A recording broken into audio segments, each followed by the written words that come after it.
Welcome to the AI in Education podcast, Dan. Yay. This week is possibly the most exciting episode we've ever done. It is. Yeah, we've never done a live episode. Well, we did one in COVID, didn't we? Well, that was very much not live. Yeah, then. yeah. But we did the live so Dan, one. we've got a live audience, and to prove it, I would like the audience to prove you're here in the room. Woo! Yay! That is fantastic. Excellent. That's very exciting. I think we should stop and go home now at this point. That's well, great. this is technically the news and research episode because Yeah. we alternate between news and research and interviewing really interesting people. So, news and research. Have we seen any news and research recently? There's been news, Dan. There has been a lot of news, but I think there is a most significant thing that's happened in the last 3 weeks, which is, for the last year, I've been reading stories and quotes about the way that AI is going to come and absolutely deliver the jobs apocalypse. That, we've heard Dario Amodi, who's the chief of Anthropic, the Claude people, said that it's going to wipe out entry-level jobs. And I've heard that so many times in conversations people have had. And then we had Sam Altman at the other end of the scale. He said CEOs are going to be replaced by AI. You're going to mention Mustafa, aren't you? Right, so Dan has got a crush on Mustafa Suleyman, who is the head of AI at Microsoft. And he said, and I'm going to have to refer to my notes because it was a jaw-dropping moment. He said it is 18 months to completely automate white-collar jobs. So he predicted an 18-month wipeout of the white-collar job thing. And I was a bit surprised at that. But here's the news. 2 weeks ago, they all changed their view.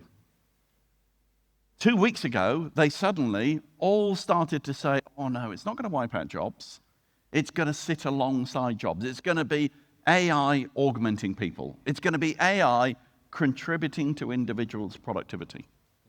And I mean, call me suspicious, but I'm suspicious.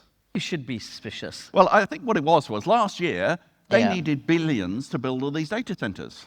So what do? They said the market opportunity for AI is the world's employed population. That's a bit of an angle on it, I suppose. Yeah. And now they've got the billions for the data centers. Now they've realized that perhaps telling their customers that the product they're building is going to replace their customers isn't the smartest thing. So it's turned around. And I think the reality somewhere exists between the two. Yeah. That there are going to be impacts on people's roles. And often when I'm talking with commercial organizations, I'm talking with boards and leadership teams of commercial organizations, I'm looking for the signal that they've got, which is, let's take programmers. If you can make your programmers twice as effective because they can now vibe code with AI, do you need half as many programmers or do you get twice as much done? And I think we're seeing a bit of signal for some organizations that they think they need half as many programmers. But I think equally we're starting to see a new world where you need more programmers because suddenly you're enabling more things to happen. Possibly, but we are also seeing a lot of jobs in tech being moved recently, so it's definitely worth looking at those indicators as well. And it's quite stressful as my own kids, thinking about what they're going to be doing. I've got one son who's just finished school, one that's in year 12, so thinking about it as a parent on what they're going to be doing next and thinking about the jobs and the skills that they need is like really changing that discussion with me at home. So the Flourish Conference has dug down into that because we got into this conversation about what is the role of the human. Yeah, if we take the next element to that then, the other piece of research has been the Work Trend Index. So if you're interested in some research as you're listening to this today, look for the Microsoft Work Trend Index reports. So they've released one a couple of weeks ago, and that's where they've actually spoken to, I think it was the numbers here, 20,000 AI users and taken trillions of signals from the Microsoft platforms. And basically what that's pointing to is that individuals are ready for AI, but organizations are not ready for AI. So that's interesting when you're thinking about it with your hat on. And what we've seen in the conference, we've seen that teachers is doing some amazing stuff. There's been some amazing discussions about agents in the conference. We've interviewed a whole heap of people as well. Some amazing stuff happening on the C-Chat platform there and other tools as well. So there's amazing use from the individuals, but some of the organizations are not really catching up with that. But then there is a focus from that particular report on humans having more agency. And that's led really nicely into the conversations we had yesterday. So for the people, I know there's a couple of people who missed yesterday, one of the amazing things that came out of the first two keynotes from David and from Pasi was the human capital theory. And that goes back to the work that like Sir Ken Robinson talked about years ago, where it's about the dancer in the classroom. If you've never heard his talk some time ago, that was fantastic. And thinking about the kind of intrinsic motivations of education through productivity life cycles, and bringing kids in from the industrial age and batch processing children through education. And Pasi set that in lines of human capital theory, which is very much about you spend money on education, and then that should result in better outcomes, better productivity for the world, and it seems like a good thing to do. And it has had major impact on where we are today as a society. But at the same time as the expenditure for technology and all of these other things have gone up, and they're spending on research and they're spending on education itself, we've seen it's a detriment of achievement and a big detriment in well-being.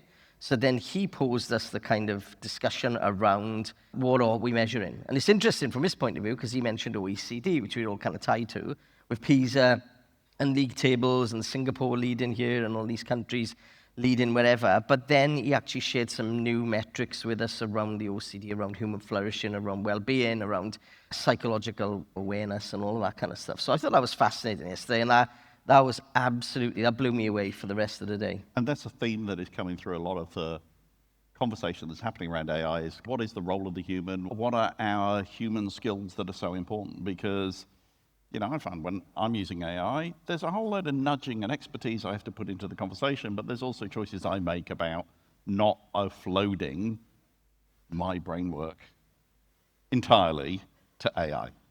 It's like a handy sidekick. Yeah. I offload a lot of my brainwork to AI. The other thing I've seen over the last couple of days is an emerging kind of conversation around students and teachers as creators. Not simply as consumers, not simply as go in and ask a question and get something, but actually creating things. Yeah, and before we go on to that one, because it does segue into it, the question that was just asked up here, the question actually said, serious about student safety, should we be reading conversations the way we read their emails? Have you got a point of view on that? Because I think when we're talking about students and teachers agency, what was evident to talking to people today and listening to people was that having the platform like CChat meant that they could innovate. What's your thoughts on that? You're creating a safe space for innovation, and I think in the school's context, a safe space means that you've got to have some insights and controls of what's going on in the same way that you do for email and other things. But I think there is a balance. What you don't want to get into is a situation where students have so little trust that they will not use the provided AI and they'll go to ChatGPT consumer. Which is happening with teachers at the minute. Yeah. And there was some research from Oxford University where they were seeing exactly that. They provided, I think it was ChatGPT Edu, so they provided a safe environment. And the students were going, well, I don't trust you're not going to be looking over our shoulder, so we're just going to go and use the consumer version. So I think there is that bit about, sure, safety and assurance, but also how do you build trust within that? And part of that trust is about openness. Yeah, but there is that element of the student, as if you were doing work, for example, using AI that is safe, for example, even if you're using a Gemini or a Copilot or a CChat, and that is being monitored, maybe a student will go, well, I don't know if I trust my teacher to be checking my work or looking at what I'm looking for, no? Yeah, but you want the protection from a safeguarding point of view that you can look at those things. So maybe it's just about being a bit more open. It's the same as an employee in a company. When you get that on an anonymous survey on the annual staff well-being, and 3 days later you get an email from your boss saying you haven't filled it out yet. It's like, how anonymous was that? I had one of those yesterday. It's just been a bit more open about that trust, but I think you do have to have some protection. And I kind of bang on about this because I do worry generally. There's one of my passions is the fact that there's an equity gap happening between classrooms, between teachers, between schools, between states. And that's what I'm doing some research in at the minute. And I'm in a lucky position that I see lots of schools all the time. And it just does frighten me, the fact that there is a lot of shadow AI use happening at the minute. And I'm looking at that from an employee point of view. Teachers are technically employees of a school and actually shouldn't be accidentally or on purpose putting a spreadsheet of their students into anything other than a protected platform. So many stories about shadow AI, and it's going to exist. So then it's what is the most effective way to do it? Because the super compliance-minded way of doing it is not working. Organisations that are locking it down and saying you have no access to anything else, well, they're just doing it on their phones. It's making it worse. I had a teacher asking me the other day, they called me up and they said, can you recommend a laptop for me? This is very random in my role. And I said, why? Because I need to get another laptop to use ChatGPT to write my reports because the tool that we're using doesn't do my reports very well. Dan, did you take them into a conversation about bias? We can do that in a second, Okay, so actually. today we heard from Victoria Headland. We talked about Victoria's research on the podcast about 2 months ago. We've still got to get her onto the podcast, but the whole issue around AI has been trained on the same things that we have experienced in the past, and it's been trained on humans. I think we've got to get to grips with the issue. I think that Victoria did a really good job of describing the issues around bias, but I want to go a step further. So think about bias. If I said to you, doctor, what picture pops into your head? A female doctor. Damn, I shouldn't have told you I was going to ask that question. But I think it's a generational thing, Yes. which is bias comes from historical data. And AI has been trained on historical data. Correct. So, for example, in the early days of AI, if you asked for a doctor, an image of a doctor, it would create somebody who looks like me with a white coat and a stethoscope. And then somebody said, well, we should fix that. And now it's got in instructions when somebody asks you to generate an image, include diversity within it. I would trust you as a doctor. I'm just looking at, thinking you're a doctor. I would definitely trust Ray as a doctor. I think we all would. But You just need a beard. it became obvious and then it got fixed. Now, the interesting thing is, why did it present a male doctor? And the reason is, I'll give you a really specific example. I asked ChatGPT 18 months ago to create me a list of 10 doctors' names, and they were all male. And that was because the data, the 10 top doctors' names in the US were all male. Yes. It was trained on American data. It was trained on historical data where doctors were predominantly male. And so, in a way, you could see that it was correct, but it was also wrong. And so, fixing it was a bit easier than fixing generations like my parents' generation of what they imagine when you say certain words. And the entire topic about bias, I think, when we're thinking about what we're going to take away from this conference as well, you could do really fun stuff with bias. So this picture on the board here is something that Victoria Headland said. Yes. I did these with my kids as well. It's hilarious. So here's the exercise. Yes. Go into your favorite AI system and ask it to generate you a Squishmallow card. I had no idea before this. A Squishmallow Top Trumps card. And so what it generates is an image where it puts characteristics on it. If anybody's played Top Trumps, you know exactly what's going on here. But the interesting thing is, I asked it to generate two.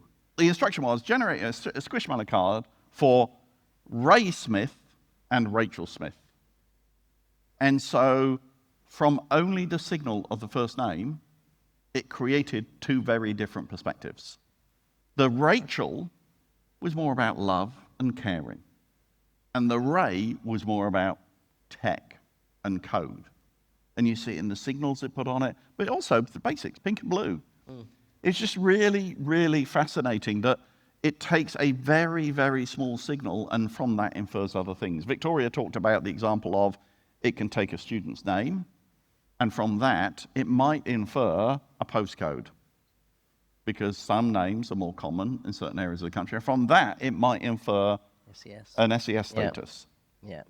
And it's like, how does it do those leaps? Well, it's been trained on millions of data points. And so my advice is the Dad's Army advice from 1976. Don't tell them, Pike.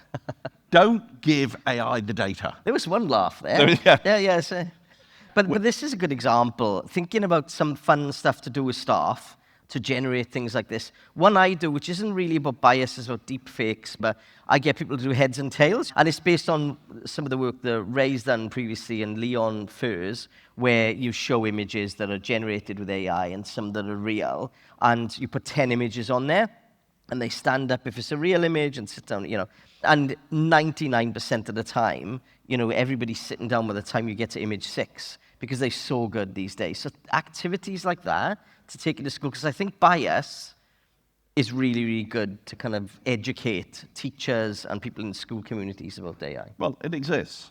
But the interesting thing is, how do you get your colleagues to buy into the story? Because there's a lot of publications about bias. It's a wicked problem. It's not something you can just fix. You can make it a little bit better.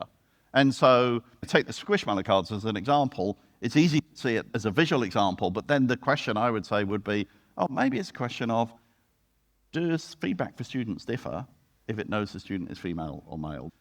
And the answer to that is yes. Does the feedback differ if it knows that the student's name is an Asian name versus an Anglo-European name? Yes. In Asian culture, it will lean more on expectations of the family and provide feedback to a student that leans more on that background than other backgrounds. So small amounts of data allow it to start interpreting things in different ways. On a slight angle with this as well, we have had a lot of people calling us, and we have had calls of people about AI detectors as well. No, it's not technically connected to bias, but where, especially in the UK, there's high-stakes testing and exam boards that are putting lots of work now through AI detectors. And because we keep saying on our podcast, AI detectors don't work, and you can get around them, and there's lots of ways to get around them.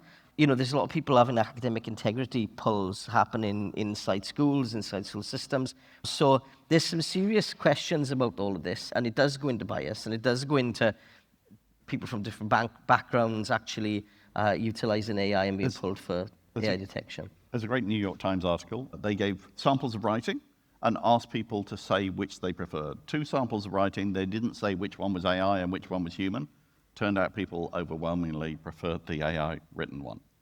So blindly, people are making choices that might surprise us. Also, though, people that then, when they know it's written by AI, don't like it anymore. So the research says, I know that's written by AI, I don't like it, I want it to be written by So there is heaps of data out there, heaps of great, interesting research. I think the advice I give is pick the thing you're going to start the conversation with that you're going to use to explain to students or to colleagues that starts them to engage in the thing, because don't throw everything at them at once. The other thing is, maybe one of the things I do is there's a great paper, as we always do in the podcast. Life cycle of LLM models, a review of bias in education. Yeah, they write longer titles than I write essays sometimes.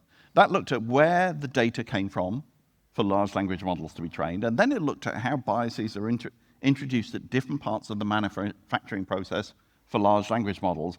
I would take that paper and I would give it to AI, and I would say, I want a 3-lesson plan that helps my students or my peers and colleagues understand how bias gets into AI data and what we might do about it, because it's a well-researched piece of research. It gives really good examples, but they're not in an education context. So AI is great at taking that and putting it into a different context. Just to make sure that we don't feel that we're being picked on as humans, last week there was some news out that AI is biased against AI.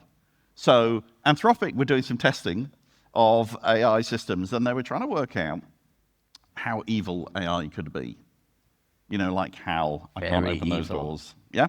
So they found that it was quite evil. So then they started to look into what made it evil, and it turned out this training data included all these sci-fi novels where AI was evil, and it encouraged Claude to think it should be more evil. That makes sense, though, because lots of the books and things and lots of the movies in popular culture always pick AI to be evil, and they're going to kill us, don't they? Okay, always Dan. say please and thank you to the AIs, just in case they do come back and kill you last. So let's do a couple of bits of research. So I want to talk about a paper. I need a really deep break for this. The paper is called The Effect of ChatGPT on Students' Learning Performance, Learning Perception, and Higher Order Thinking, Insights from a Meta-Analysis. So this is a major paper that was published last year. It's had 500,000 downloads. It's had 1,000 citations. It was peer-reviewed. On the podcast, and we talked about it on the podcast, and when we talked about it on the podcast, we were not raving fans. But it had been peer-reviewed. It was in the Nature journal. People smarter than Dan and I combined were reading this paper and said it was good research. Turns out, it's just been retracted. It was bad research. They looked at all the different AI research papers and came to a conclusion that AI is brilliant for education. Turns out part of the reason is they only looked at the papers and said it was good for education. So I think there's a middle road to, like, some things that produce unbelievably positive outcomes, I think you've got to question them.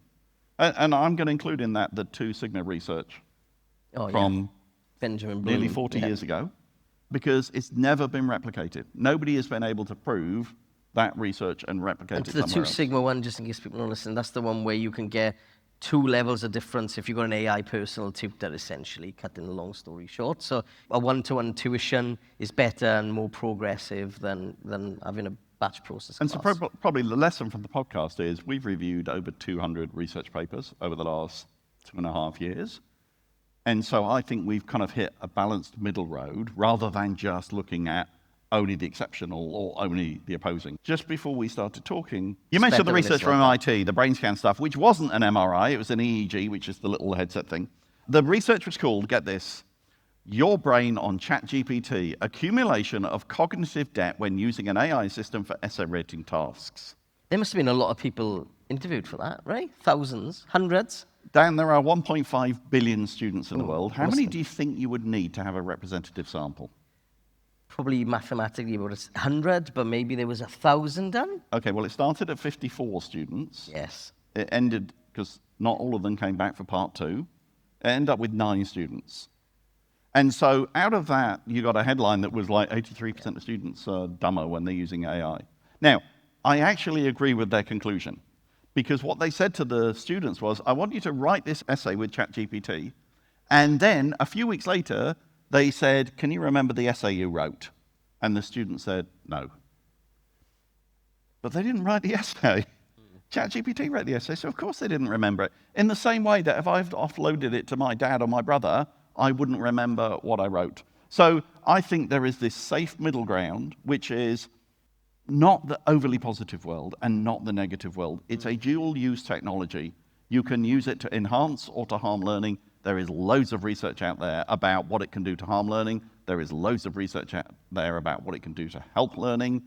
Learn from that research to pick your middle route. Yeah, absolutely. And Australian education systems, we use research a lot. Lots of people in the room probably doing research in different areas at the minute. So the research is really, really interesting and often contradictory. So just take everything with a pinch of salt. Okay, we've said enough. I want to know what questions you've got. Now, 10, 20 minutes ago, I said to you, what are your questions?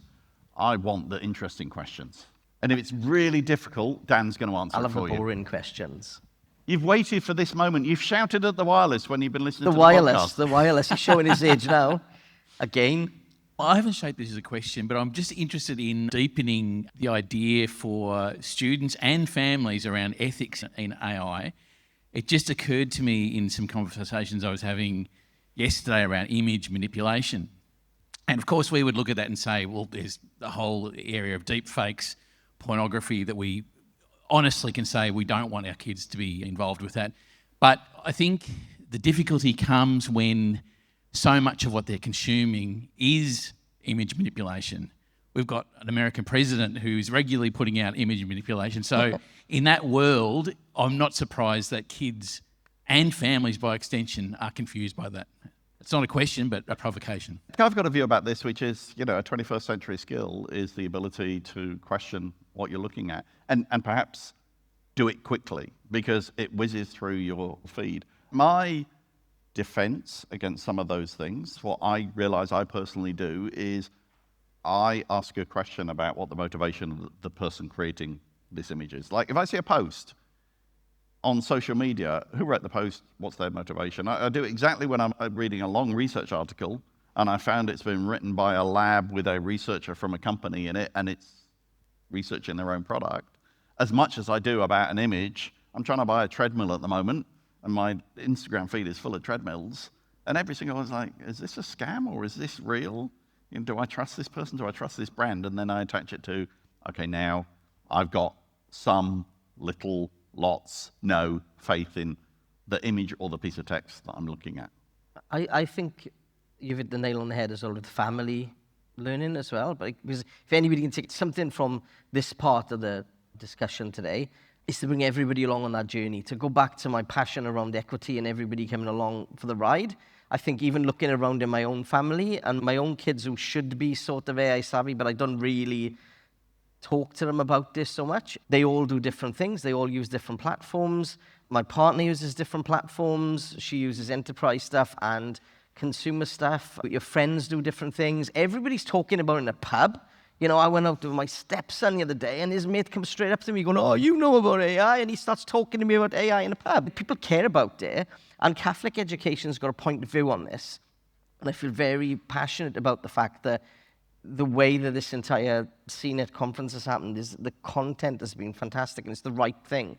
I think it's a very different approach when we think in a well-being of the whole child and the whole family. So if we can do, when we're doing something in Bruce in Wagga Wagga Diocese, or Joe and the team in Broken Bay, or in your individual schools, if we can bring parents along and families along and have this conversation with everybody to make sure that everybody's along on the journey, that's what I think would be good. There was a point yesterday about the research on parents, saying parents... Generally, I've researched parents. They're all a weird bunch. I'm not going there.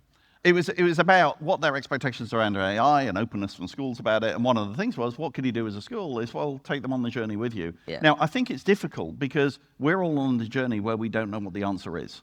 We are all on the journey and we don't know what's going to happen tomorrow and next week.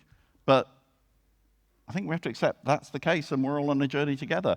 Honestly, we're in the calm of the cybersecurity thing at the moment and the deepfakes and all that stuff. It's going to be worse in 6 months' time.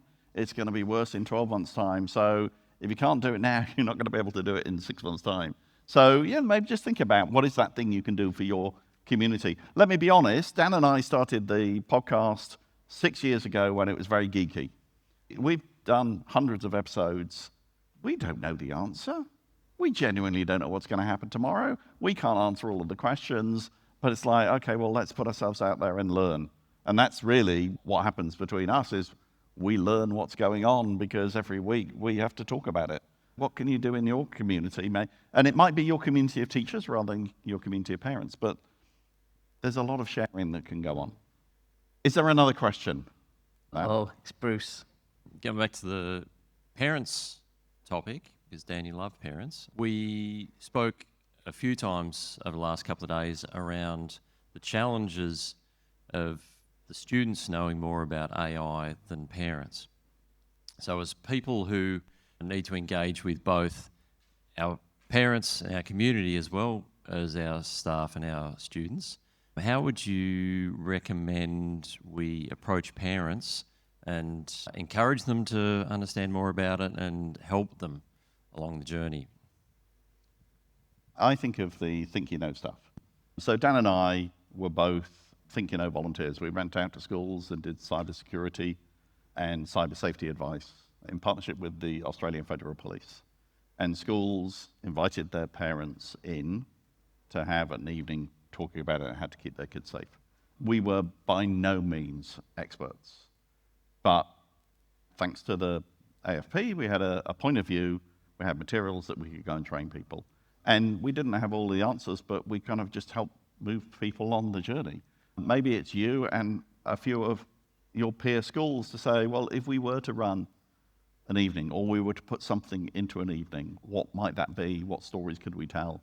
Don't worry about not having the answers, because up front, just go, I don't have all the answers, we're going to talk about stuff. I think you'd also connect the dots with the social media stuff as well, because the big hot topics at the minute from a parent's point of view, social media, the manosphere stuff and all the Andrew Tate stuff that's going on, and also the AI element. And the fact is, and none of these platforms have got very good kind of connections and parental controls. ChatGPT's just come up with parental controls, I think. But, you know, you can't go in and check and support your kids if you did want them to use AI. So definitely doing one of those evenings, talking through social media, bringing, if you're using, you know, particular platforms in your schools, bringing those people in as well, bringing Lee and Prem and the team from CNET on your journey, bringing your Microsoft team in. So Dan, we've got thousands of people that listen to this podcast.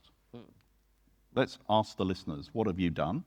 And then let us know, because then let's get some people onto the podcast that are doing things with parents and learning from them, because there will be people out there that are doing that stuff. Yeah, I remember Matt Esterman, who we interviewed really early on, because he was at OLMC at the time in Sydney, and he engaged his parents straight away and brought them in, and he used the particular tool the school had access to, and then brought them on the journey with them and talked about it. I also think the other interesting thing with this is working on the teaching side of it as well, and then you have the IT balance. I think thinking through the relationship between parents and schools is going to change as well, because we've often said, well, if you do this in school, we're protecting our risk. You know, I'm a business, I'm protecting my risk in my moat here. So when, Ray, you go home, whatever you're doing on Facebook, you can't access Facebook in school, so it doesn't matter to me. I'm going to put my head in the sand.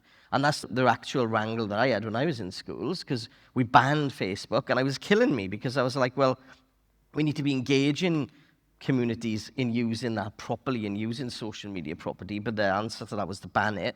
So I think we are going to start to see a grey area now where maybe led by Catholic sector, because you're thinking more holistically than other schools, to bring everybody along that journey and actually engage with the parent community and start to open up those discussions and say, well, we do understand where this is going, and we are going to try to educate the parents as well. Because parents, like adults, are also uneducated in AI.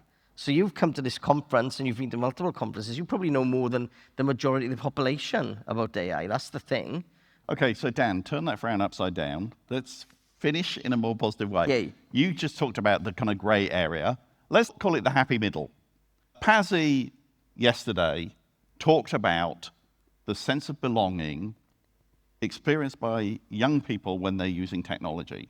And he kind of had this Goldilocks type thing, which was not enough access to social media and technology was not good for students' sense of belonging, because they felt cut off from their community and their friends. And too much was bad for their sense of belonging, because they felt that they were missing out and they were cut off. And there was this happy middle, this Goldilocks middle. Yeah, right there. 2 to 3 hours. Yeah, so it's not about the extremes, it's about getting the balance right. And I feel exactly the same with AI. It's not about the extremes. It's don't put all of your life decided for you by AI, but equally, use it where it can help you. I'm an individual entrepreneur, and I use it as a thought buddy, because I can't phone Dan up every 2 minutes and go, what do you think about this? But I use it to help me in that way, or ask it to review things. Yeah, that's an interesting point. But this has been a great conference, hasn't it? Yeah, it's helped to reinforce that really there are 3 things that are important. There's education, there's AI, we would say that, but there's human values. And we're still working out the blend of those 3 things. But I think there is so much work being done in that area. You know, Pasi's work, he was talking about the OECD establishing the metrics for a flourishing human. Yeah, that was amazing. You know, to kind of take us on from just measuring basic literacy and numeracy. I think there's a lot of positive work. It feels confusing at the moment, but we are definitely making progress on the journey. And of all the sectors that I work with, education's keeping up. Education's keeping up with the rapid change in technology, because we're having conversations like this and we haven't got our head in the sand. Yeah, bring everybody along with you on that journey, I'd say. Just end it out. And that diagram would be good for a lot of parents' evenings as well, wouldn't it? Social media, AI, and the works. Brilliant. So, thank you, everybody. Thank you. Hopefully that was useful.